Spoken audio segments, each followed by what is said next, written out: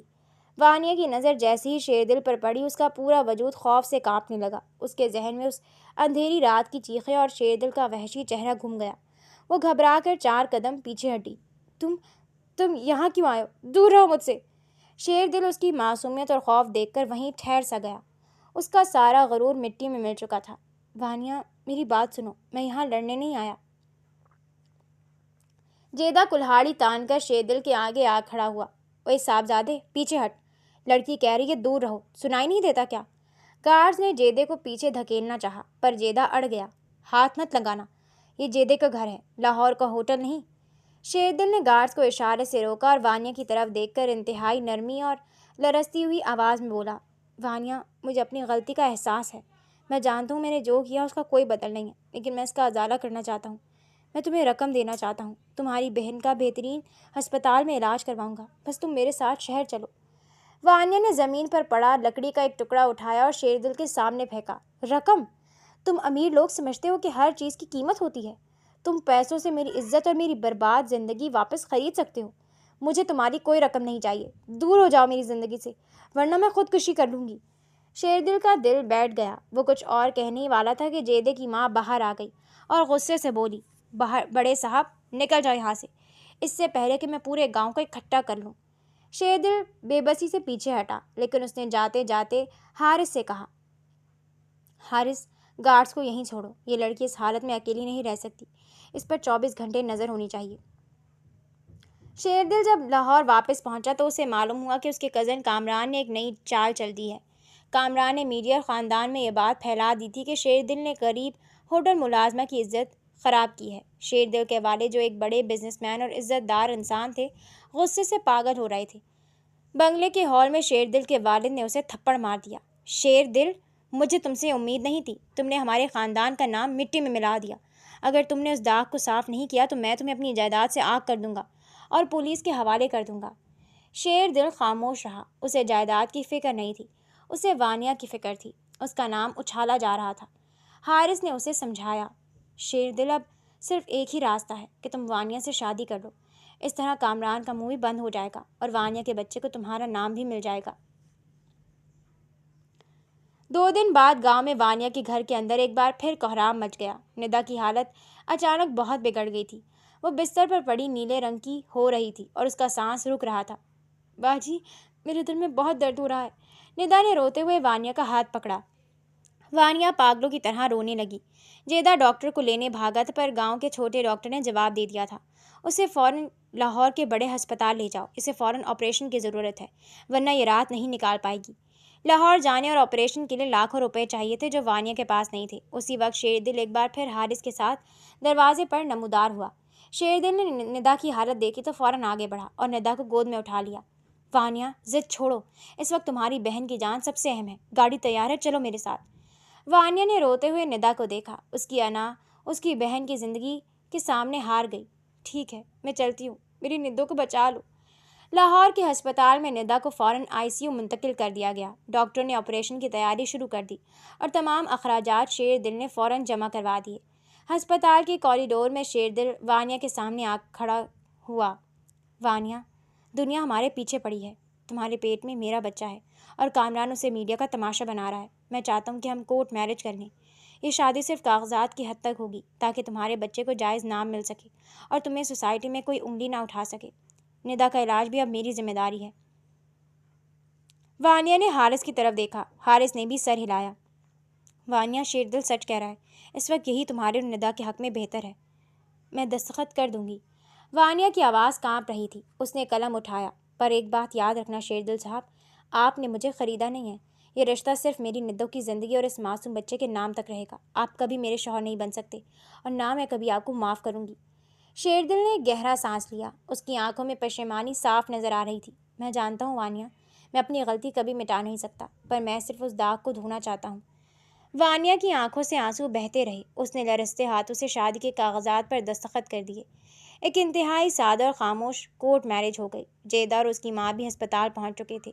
جیدے نے اداسی سے مسکرا کر کہا، چلو بیوی، اللہ تمہارے نصیب اچھے کرے اور تم ایک بڑے گھر کی بہو بن گئی ہو۔ جیدے کی ماں وانیہ کے قریب آئی اور اسے گلے سے لگا لیا۔ میری دھیے، اللہ تیرے نصیب اچھے کرے۔ ہم غریب لوگ ہیں، ہمارا کوئی زور نہیں تھا، پر مالک بڑا بے نیاز ہے، اس نے تیری بہن کے علاج کا سبب بنا دیا۔ جیدے نے آگے بڑھ کر شیر دل کی طرف دیکھا۔ اس کی آواز میں سنجیدگی اور ایک تنبیہ تھی۔ دیکھو صاحب جی، وانیہ بی بی اب تمہاری امانت ہے، یہ بہت دکھ جھیل کر یہاں تک آئی ہے۔ اگر اب اسے کوئی تکلیف پہنچی تو یہ جیدہ غریب ضرور ہے، پر اپنی رانی لے کر تمہارے اس بڑے محل کے آگے کھڑا ہو جائے گا۔ وانیہ نے روتے ہوئے جیدے اور اس کی ماں کے ہاتھ چومے۔ امی جی، بھائی جیدہ، آپ لوگوں نے جو میرے لیے کیا میں وہ کبھی نہیں بھولوں گی۔ جیدے نے مسکرانے کی ناکام کوشش کی۔ ارے بی بی، رانی کے مسافروں کو جیدہ کبھی نہیں بھولتا، اب رو مت، اپنی ندوں کا خیال رکھنا۔ ماں نے شیر دل کو دعا دی اور وہ دونوں بوجھل قدموں سے ہسپتال سے رخصت ہو گئے۔ رات کے وقت شیر دل وانیہ کو لے کر اپنے بڑے اور شاندار بنگلے پر پہنچا۔ ندا بھی ہسپتال میں زیر علاج تھی اور خطرے سے باہر تھی۔ شیر دل نے جیسے ہی بنگلے کا بڑا لکڑی کا دروازہ کھولا اور وانیہ اندر داخل ہوئی، سامنے ہال روم میں شیر دل کی مغرور اور سخت گیر ماں بیگم صاحبہ کھڑی تھیں۔ ان کے چہرے پر شدید نفرت اور غصہ تھا۔ انہوں نے وانیہ کو سر سے پاؤں تک دیکھا، جس نے ایک پرانا سوٹ پہنا ہوا تھا اور چادر اوڑھی ہوئی تھی۔ بیگم صاحبہ نے تالی بجائی اور طنزیہ ہنسی۔ تو یہ ہے وہ نوکرانی جس نے میرے بیٹے کو پھنسایا ہے۔ شیر دل، تم اس 2 کی ہاؤس کیپنگ والی لڑکی کو میرے گھر لے کر آئے ہو۔ یاد رکھنا، میں اس نوکرانی کو اس گھر کی بہو کبھی نہیں مانوں گی۔ یہ میرے ملازموں کے برابر رہنے کے لائق بھی نہیں ہے۔ وانیہ نے شرمندگی اور دکھ سے اپنی نظریں جھکا لی اور اس کے ہاتھ لرزنے لگے۔ امی بس کر دے، شیر دل کی آواز ہال میں گونجی۔ اس کا چہرہ غصے سے لال ہو چکا تھا۔ وانیہ اس گھر کی بہو ہے اور میری بیوی ہے، آپ اس سے اس لہجے میں بات نہیں کر سکتی۔ بیوی؟ بیگم صاحبہ نے نفرت سے تھوکا۔ ایک نوکرانی، ایک ملازمہ جس نے جائیداد کے چکر میں تمہیں اپنے جال میں پھنسایا، وہ میری بہو بنے گی؟ شیر دل، تم اندھے ہو چکے ہو۔ وانیہ نے ہمت کر کے سر اٹھایا اور سیدھا بیگم صاحبہ کی آنکھوں میں دیکھا۔ بیگم صاحبہ، آپ کے بیٹے کے پاس دولت ہوگی، محل ہوگا، لیکن میرے لیے آپ کا یہ بیٹا صرف ایک گنہگار ہے جس نے میری زندگی برباد کی۔ میں یہاں آپ کے محل کی ملکہ بننے نہیں آئی، نہ مجھے آپ کی دولت چاہیے۔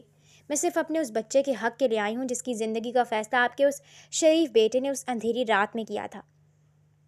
بیگم صاحبہ کا منہ کھلے کا کھلا رہ گیا۔ شیر دل، اسے میرے سامنے سے ہٹاؤ، ورنہ میں کوئی تماشا کھڑا کر دوں گی۔ بیگم صاحبہ نے غصے سے پیر پٹکا اور اپنے کمرے کی طرف چلی گئی۔ شیر دل نے ایک گہرا سانس لیا اور وانیہ کی طرف دیکھا۔ چلو میں تمہیں تمہارا کمرہ دکھاتا ہوں۔ مجھے راستے مت دکھائیں شیر دل صاحب، بس یہ بتا دیں کہ مجھے کہاں رہنا ہے۔ شیر دل اسے اوپری منزل کے ایک دور افتادہ پرسکون کمرے میں لے گیا۔ کمرہ بڑا اور آرام دہ تھا، لیکن وانیہ کے لیے کسی قید خانے سے کم نہیں تھا۔ تم یہاں آرام کرو، ندا ہسپتال میں ٹھیک ہے، حارث وہاں موجود ہے، صبح میں خود تمہیں ہسپتال لے کر جاؤں گا، شیر دل نے نرمی سے کہا اور کمرے سے باہر نکلنے لگا۔ شیر دل صاحب، وانیہ نے اسے پکارا۔ شیر دل رک گیا۔ دروازہ باہر سے بند مت کیجیے گا، مجھے بند کمروں اور اندھیرے سے خوف آتا ہے۔ شیر دل کا دل کٹ کر رہ گیا۔ اسے یاد آیا کہ اسی رات کمرہ نمبر 304 بھی مکمل اندھیرا تھا اور اس نے وانیہ کو لاک کر دیا تھا۔ اس نے بنا کچھ کہے سر ہلایا اور باہر نکل گیا۔ اگلی صبح شیر دل اور وانیہ ہسپتال پہنچے۔ ندا کا آپریشن کامیاب ہو چکا تھا اور وہ ہوش میں تھی۔ جیسے ہی ندا نے وانیہ کو دیکھا، اس کے چہرے پر مسکراہٹ آ گئی۔ باجی دیکھو، میرا اب دل زور سے نہیں دھڑک رہا، ڈاکٹر انکل کہہ رہے تھے کہ اب میں بھی گلی کے بچوں کی طرح بھاگ سکوں گی، ندا نے کمزور آواز میں کہا۔ وانیہ نے اس کا ہاتھ چوما، رو پڑی۔ ہاں میری جان، تم بالکل ٹھیک ہو جاؤ گی۔ اسی وقت حارث ہسپتال کے کمرے میں داخل ہوا۔ اس کے چہرے پر شدید پریشانی تھی۔ اس نے شیر دل کو اشارے سے باہر بلایا۔ وانیہ نے یہ دیکھ لیا اور اس کے دل میں ایک نامعلوم خوف بیٹھ گیا۔ باہر کوریڈور میں حارث نے شیر دل کا بازو پکڑا۔ شیر دل، بہت بڑی گڑبڑ ہو گئی ہے۔ کیا ہوا حارث؟ شیر دل نے پوچھا۔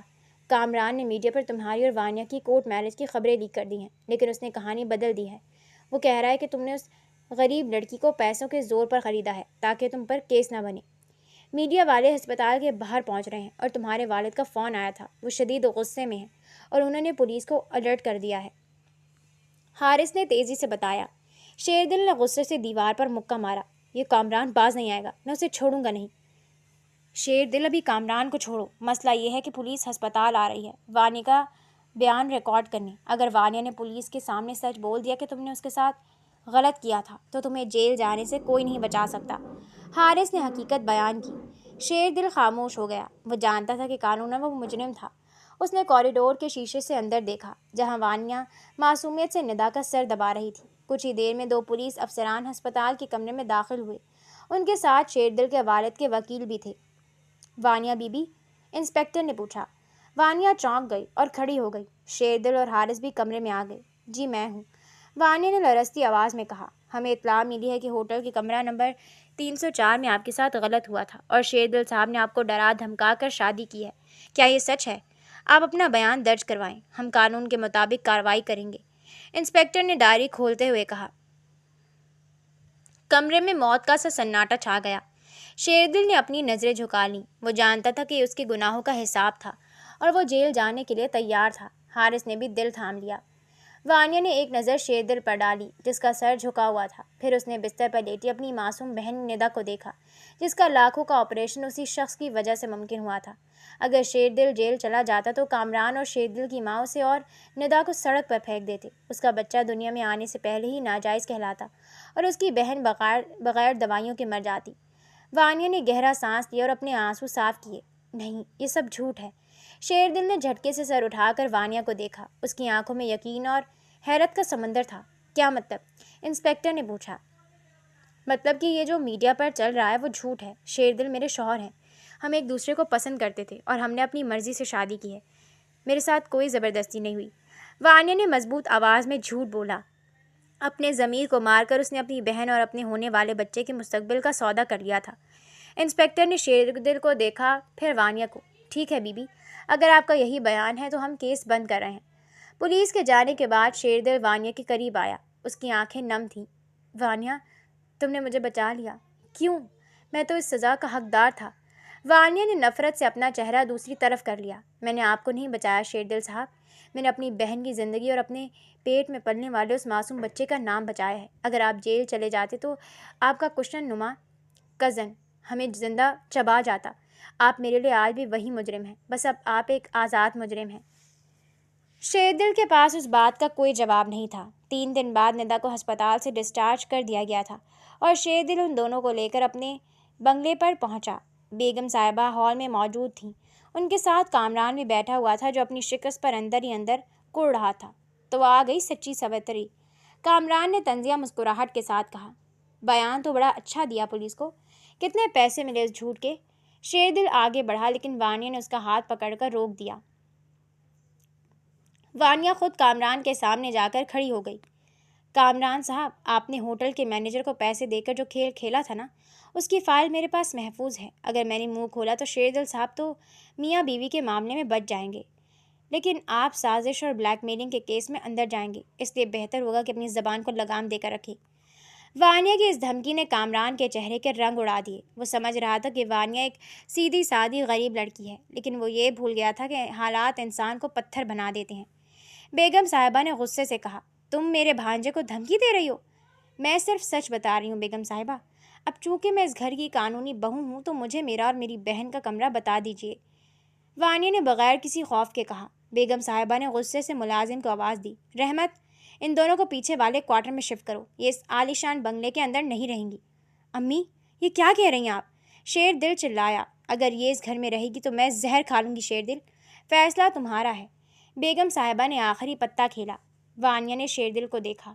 مجھے کوئی اعتراض نہیں ہے شیردل صاحب، میرے لیے وہ کوارٹر آپ کے اس محل سے 1000 گنا بہتر ہے جہاں کی ہوا میں صرف نفرت ہے۔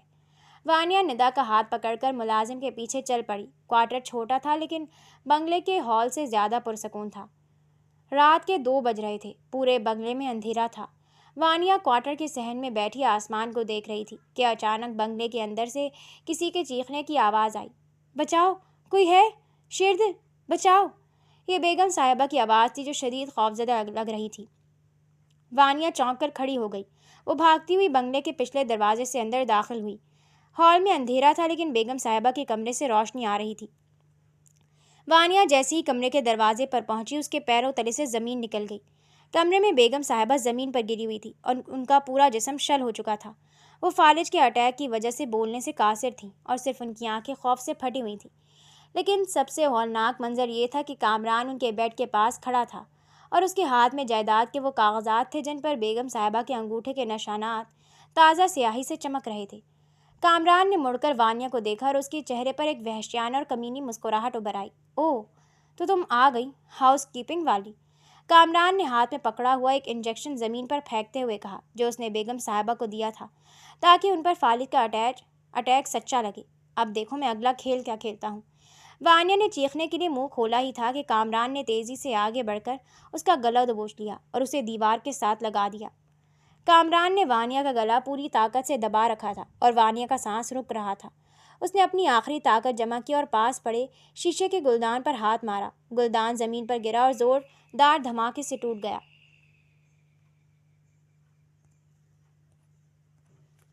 اسی لمحے کمرے کا دروازہ جھٹکے سے کھلا اور شیردل اندر داخل ہوا۔